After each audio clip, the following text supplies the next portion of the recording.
Hinge is making people happy. Yeah, Hinge Health. Not the other Hinge. This chiropractic-related company recently published a study showing that participants in its chronic back pain program had 60% fewer imaging visits for things such as X-rays and MRIs compared to individuals receiving traditional physical therapy. Published in the Journal of Health Economics and Outcomes Research, the study of 4,330 participants highlights the potential of digital health solutions in managing chronic pain while reducing unnecessary medical interventions.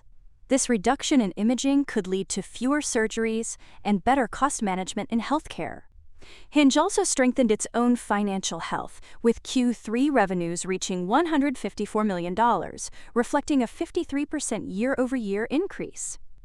Despite a net loss of $1.8 million, the company saw positive cash flow of $81 million and improved gross margins of 83%. Then the 1.5 million lifetime member mark was surpassed, helped by the AI integrations that are driving both engagement and efficiency. To further fire up its joints and warm up investor interest, Hinge Health announced a $250 million share repurchase program, signaling confidence in its future and aiming to offset dilution from previous stock issuances. Moving into the new year, it resolves to keep focusing on scaling its digital physical therapy services, reducing healthcare costs, and improving patient outcomes.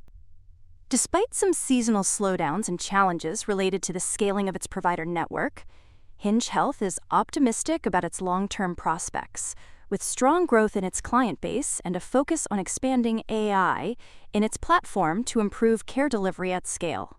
For more on stocks and crypto, follow Ascencore. See you next time.